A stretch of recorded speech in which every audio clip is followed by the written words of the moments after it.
Hi everyone, Janie here. Welcome back. I have a fun field trip today. Me and my friend Raphael from Park Winners, we decided to come down to Curious Flora Nursery today, which was previously Annie's Annuals. I did a video last fall when it was still Annie's Annuals, and I showed you guys their display gardens when they were in full swing. Well, now it's Curious Flora. Colleen Wheeler, she's one of the owners of it. She said, Janie, you gotta come down. Our spring garden is looking absolutely gorgeous. And so of course I had to grab Raphael and we immediately drove down here just so that we could see all the look at this, you guys. Look at how beautiful this is. So this nursery is about an hour away from me. It's in Richmond, California, a little bit closer to the coast. So it's a little bit cooler, but they have just the most beautiful, beautiful plants here. So let me show you. And I also want to get some shopping done today too. Okay, everybody say hi to Raphael. Hello. So you and I decided to come and hang out down here, right? Because you've only been here when it was Annie's. Correct. And what do you think? The minute you invited me, I was, yes, I'm up for this field trip.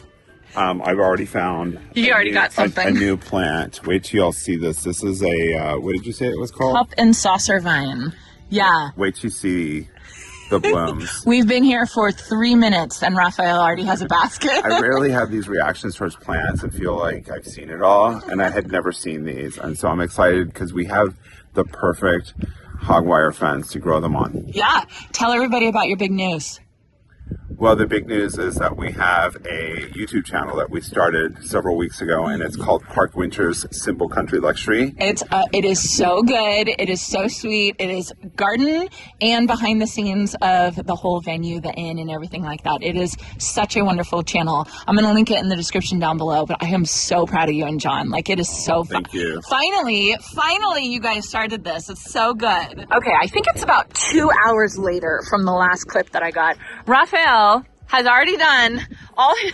Well, are you done shopping or you still have more? I'm just getting started. I just was picking these up as you were looking at things, and these plants have just grabbed me, so I know. I'm just going with it. Are you so excited to be here? I'm so excited to be here. So we just saw Colleen, who is the owner or one of the owners, I should say, of Curious Flora, and she took us all around and showed us all the new changes, and she was actually talking about tomatoes. She started, Raphael, I'll have to show you. Oh, okay, all right, I'm gonna do a garden tour in a second. Let me show you the clip that I just filmed with Colleen about tomatoes because it was hilarious. Everybody, here's Colleen Wheeler. I'm sure you all remember her from the last time I was here. Hi, Colleen. Hi. She's one of the owners of Curious Flora and one of the coolest people I know. And she started talking to me about tomatoes. And if you want a tomato crazy freak weirdo, and I say that in the nicest way possible. Say again what you were saying about tomatoes. Okay, so I think one of the biggest questions I get is, I'm growing tomatoes in containers. I have a container that's about 15 gallons. How many tomatoes can I fit in there? To which I always say the same thing. One, you can have one tomato in that container. Tomatoes are heavy feeders. They are heavy drinkers. I find them terribly relatable. So you get one. They want their own space. They don't like to share. I think I might be a tomato. So if you're growing tomatoes in containers, you're going to want to do one tomato per container. All right. Tell me about the tomatoes you guys have here at Curious Flora. So I narrowed my list down to 50. It was not easy. 50. Yeah. I'm impressed, Colleen. Yeah. I think I've trialed about 300 or so in my days. So I know there are people out there who are even crazier than I am, but I have a very specific point of view with tomatoes.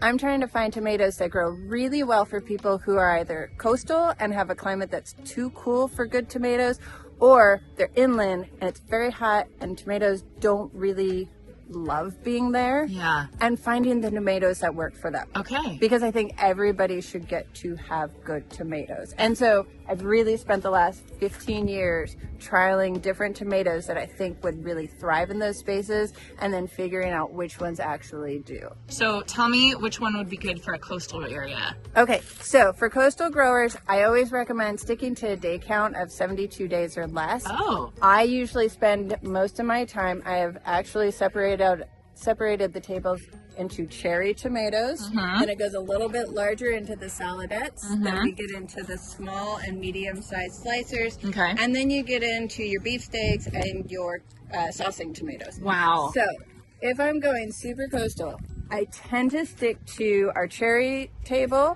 or the saladettes. And people ask me, what's a saladette? And I tell them it is a tomato that I can fit in my mouth, but it's not going to look classy if I do it in one bite. That is a saladette. So funny. So Colleen needs her own YouTube channel, doesn't she? Everyone tell her she needs her own YouTube channel. shucks. I would hang out on these tables. Okay. I would look for something that's got a day count of about 75 is pushing it, but I have had some pretty good success there. In a coastal climate, you definitely want to go full sun. If you're going further inland where you're at, Yeah. I'm okay with giving my tomatoes some late day shade. Oh. So, if I'm growing inland and I get very, very hot, I know that tomato flowers start to abort at about 85 degrees. So I want to help them avoid that midday searing sun. So I might plant a very large branching sunflower on the western side of my tomato. What? Yeah. Especially our Helianthus annuus, which is our California native branching sunflower. What? It gets big enough that you could sit and like eat popcorn and watch it grow and bloom over Yeah. the course of the day. It gets huge. Oh my So you're gosh. looking at about 7 feet tall, 7 feet wide. You can keep it a little bit smaller with some mindful pruning. Yeah. And ours were blooming last year until December. And you plant that on the west side of your tomato. I would plant that on the west side about 5 to 6 feet away.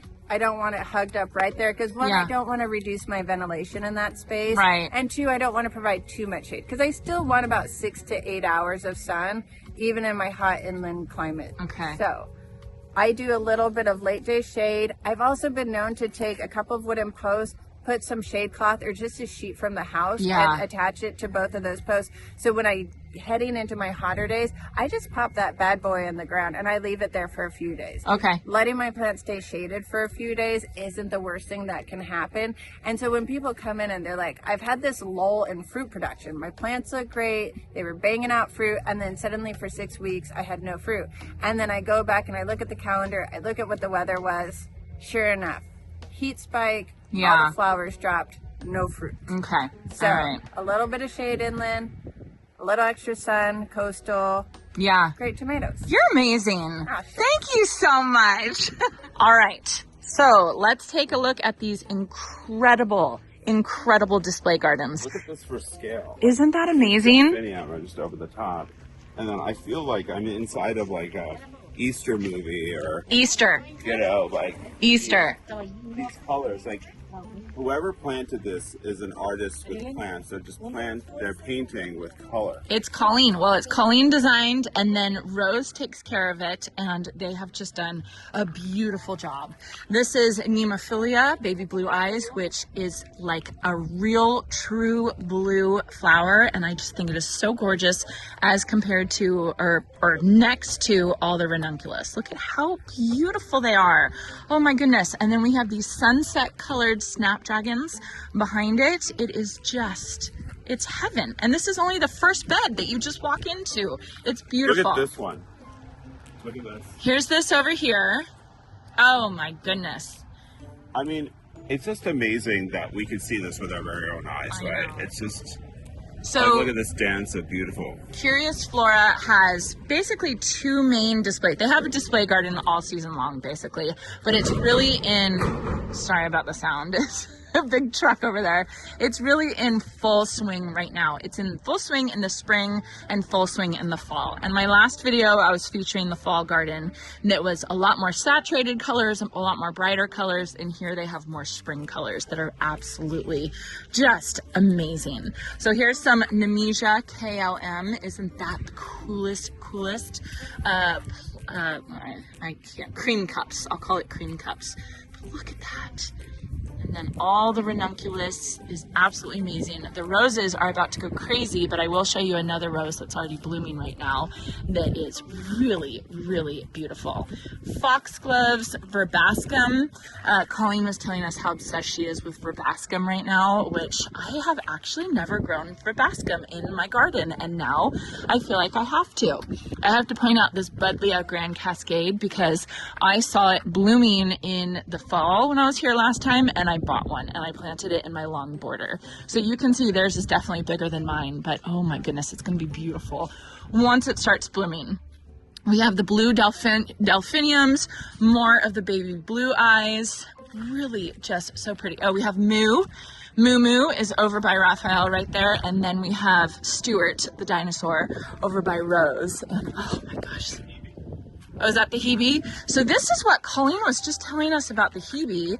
She was saying that she wants to focus on plants that are evergreen and look good all season long, not just like look kind of yucky for 4 months out of the year. And she said that Hebe, particularly this one, showy Hebe, is supposed to be absolutely amazing. So I am definitely getting one of these today, and am going to be planting it in my garden because it is just beautiful.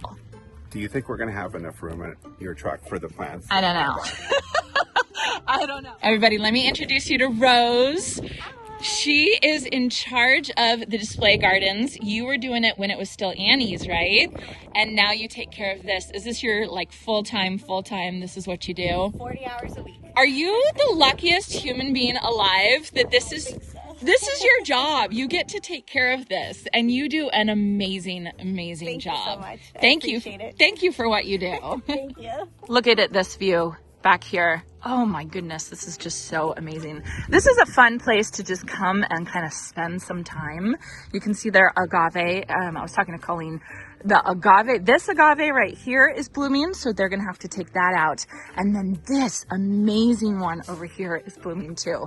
And when you see an agave have a bloom stalk like this, it's basically come to the end of its life, kind of like my mangave at home. Again, mangave are hybrids between a Manfreda and an agave, and when the agave sends the bloom stalk up, it's saying, okay, I'm gonna set seed and then I'm gonna be done. So this beautiful giant agave is gonna be done. They're gonna have to take it out and they're gonna plant other things in it, which I mean is just so wonderful. That's what's so amazing about these display gardens, is that they change every single time I come. I see a butterfly and it's just so beautiful. Oh my goodness, look at the bottle brush here. Look at this! Oh my gosh, it's just stunning. It is so beautiful. And then I have to show you guys this plant. I, for the life of me, cannot pronounce the name of this plant. I will put it on the screen. But this is the plant that inspired Curious Flora's logo. Isn't that the neatest plant? Look at that bloom. It's like this little spiral, and it's on the Curious Flora logo. And I love that Colleen chose that. I told her she has to plant way more of these around the garden just so that we can see them and we can all be super familiar with them. This is their native garden bed, so it's about to come into bloom, but it's just not quite there yet.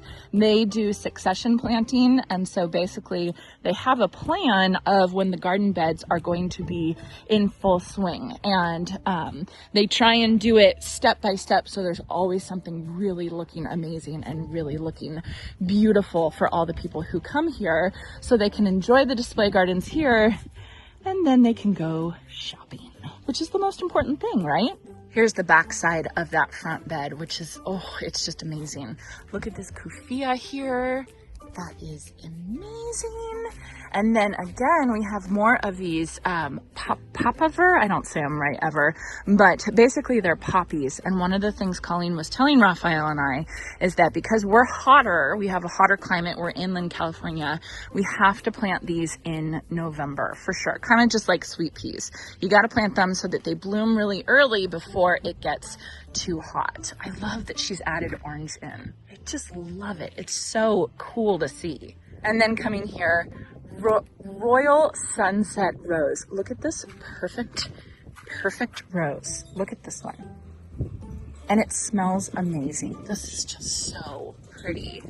I love this place. Okay, I have to catch up with Raphael. He's already way ahead of me in the shopping, and I need to get on it. I know for sure I want the Hebes. I actually want a couple of the Hebes, definitely. And then I do want some Nicotiana because they have beautiful Nicotiana here. So let's get shopping. Are you getting smart and get in the cart? Yeah, I overgrew my basket, so I'm overflowing. So You underestimated here. All right. If John's watching, he's gonna be scared. John, ignore this. We got it all for free, John. They are having a fabulous sale today, John.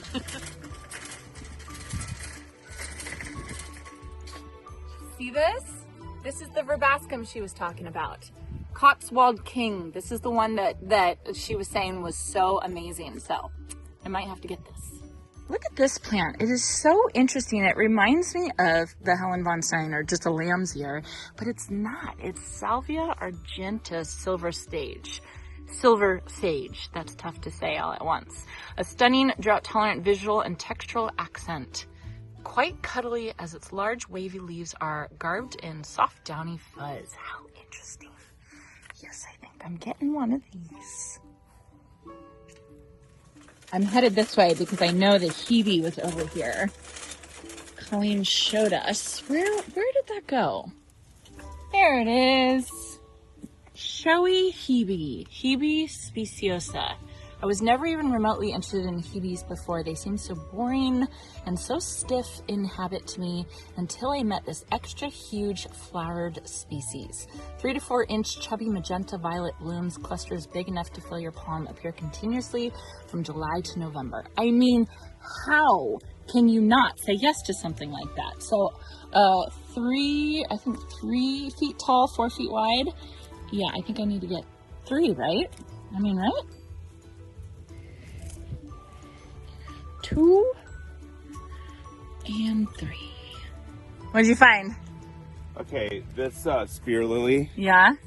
It's the one that has the bright red blooms that was over there. Oh, so yes. she told me it was here on row 13C. Okay. And I pretty much came running for it. Oh, that's that giant one over there? Look at it. Oh my gosh. To the scale. Oh my goodness. That's going to be huge. That bloom doesn't even describe how amazing it is in person. Let me show a clip of what it looks like over there. So this plant will eventually turn into this plant. Can we see? And then look at this. So it's called a spear lily. Yeah. Wow, I've never heard of this. But here it is for scale. I mean, like you can't. It's hard to get it across on camera. Yeah, and then look at this. It's just amazing. Oh, you know what? We should call this like red boa. Oh my gosh! Yes. Look. Oh my god, that's so cute. Plus, you got the echium behind you that are looking absolutely amazing. How fun! You know what's amazing is that there's thousands of flowers in the world, and every single one has its own scent. I know. Like this is so unusual. Let me see if I can get what I think it. Wow, this smells. It has like notes of plum and blackberry, is what it says, and that totally makes sense. Oh, I thought you came up with that on your own, and I was gonna say, no, wow, Raphael. I cheated and looked at it. This is called Salvia Love and Wishes, and I think aside from how beautiful it is, because it's called Love and Wishes, I have to take. You have to get some. Yeah. Oh my gosh, look what they have here. They have the ginormous Geranium matarense. Okay, I am getting so many of these. Oh my gosh, I cannot believe they have this. Oh my goodness. So this is the one that Fanula has these all over the place. They're incredible. About in May, they start getting this. This is one giant bloom stalk that's kind of like an umbel, I guess is what you say. Basically, it's just this amazing crown, like an umbrella of flowers, and it is the coolest plant. Raphael, you have to get these. Oh, for sure. I mean, is this the variety you have at your house? I think there's only one variety. Well, there's one, and then they can kind of cross-pollinate. And because I know I've seen them in white, but I think this is the one. It's gorgeous. Oh, I wanted to show this vine to you guys right underneath. Look at that shot. My goodness. Right underneath the dinosaur. We have Cape Sweet Pea, I guess is what it's called. It's what the sign says. But it's like a sweet pea vine. It is so beautiful. And when we were here a little bit earlier and the sun was a little bit lower, it was like glowing through here, and it was just making these pinks and kind of lilacs and blush pinks were just so beautiful. What a neat plant. Oh, look, you can even see the peas on it. How fun. Is it Plectranthus? It says so. I've never seen it, but see these silvery leaves. Isn't that beautiful? I don't think I can live without this. You are like a kid in a candy store. You are. John once told me that he thinks I have a plant problem. John, I think you're probably right. So what is it? A Plectranthus? Yeah, it's called longwood silver, and then see these silvery. Oh, I don't even know how it grows, but I'm going to find out. Yeah. I'll let you know. I honestly think my nose is specifically catered to smell heliotrope. This is heliotrope Albo or something like that. Oh my goodness, I cannot get over the scent of this. It smells so good. I like walked over here because I could smell it. Okay, I've been looking for this one. This is what Colleen was talking about, planting on the west side of your tomatoes if you live in really hot climates. This is Delta Sunflower, Helianthus annuus. And what this is saying is that this is the one that grows on the freeways in California. So you know if it's growing on the freeways, you know it's going to grow well in your garden. So I definitely want to grab a couple of these because I would love to have tons and tons and tons of sunflowers in my garden. Plus, you all know how much I love branching sunflowers because those you can keep picking and they'll keep blooming. So I'm gonna grab a couple of these. Here's the silver sage in the display garden. Look at how beautiful that is. That is gorgeous. And then I always admire this Falcia repens. I don't know anything about this plant, but I always admire the ground cover nature of this. With that, oh my gosh, that's just beautiful. I have to do it. I have to get one of these. The Cape Sweet Pea. This is the one that's climbing right underneath the dinosaur right there. I gotta get my hands on one of these. They're beautiful. Okay, so let me show you guys my haul. Mine's on the top and then Raphael's is on the bottom. So first of all, I got the Cape Sweet Pea, the sweet pea vine that was looking so beautiful underneath the dinosaur. Then I ended up getting 3 of the Geranium Matarense that are so beautiful. Remember, I have a big one in my Vigo bed at home, just next to my office, and that one should be blooming this year. These aren't gonna bloom this year, but I wanna make sure I get these planted so that I have blooms next year. Then I ended up grabbing 3 of the California native sunflowers, the branching sunflowers. These are gonna get huge. How big do they get? 6 feet high, 5 feet wide. I gotta find a space for them. I think somewhere in my center island for sure. Then I got 3 of the Hebes that I think will be amazing. And this was per recommendation from Colleen, who is a horticulturist. She is an avid gardener. She knows what she's talking about. And this one was the showy one that had the beautiful pink blooms. And then finally, the last thing, well, not the last thing, I did grab some Verbena bonariensis because I tried to sow these this year, but they didn't work. So I wanted to get my hands on some. I'm going to plant these over by the summerific hibiscus hedge that I have in my backyard. I'm just going to intersperse these in that hedge and then hope that they reseed themselves. I think they should reseed themselves. And then finally, the salvia that just looks like it forgot to shave or something like that. It's just so, it almost looks like a cactus. I just think that will be really cool. I got to find a fun spot for that. Do you want to talk about some of the fun plants you found? Well, look at, I literally didn't think I was going to buy anything. I know. This is what we're going home You with. started with the hand cart. You had a hand cart to start off with, and I was like, no way. I just want to limit and kid myself, but. You got the Prince of the Tibishina.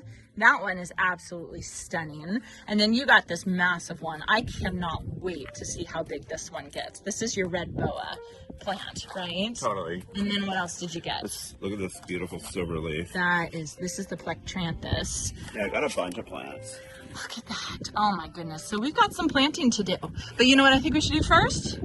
Have lunch. Have lunch. So huge thanks to you guys for spending the day with us at Curious Flora Nursery. Again, it's in Richmond. It's where Annie's Annuals used to be. It is the staff at Annie's Annuals, and they came together and they kept this beautiful, wonderful place open with all the display gardens. It is the time of year to come see it. It is, and it's a lot more. I mean, I've been here many years ago, and it's something. You just forget how spectacular this place is. Yeah, you're going crazy. Like it's so fun to watch someone like pure joy, eyes light up, and just get so excited about seeing these cool plants. I think I'm a plant addict. I think you are too. So it takes one to know. I know, right? That's why we're friends. So anyway, I want to encourage you guys to head over to the Park Winners YouTube channel. Check out his amazing, both him and his partner John. They're doing such a good job, and it's been so fun to see what you guys are doing. I'm so proud of you guys. Thank you. So cool. Thanks for inviting me today. Of course. And thank you to Colleen and everyone here at Curious Flora. This place is absolutely amazing. I will put all the links in the description down below. I hope you all enjoyed this, and I hope you all have a chance to get in your garden today.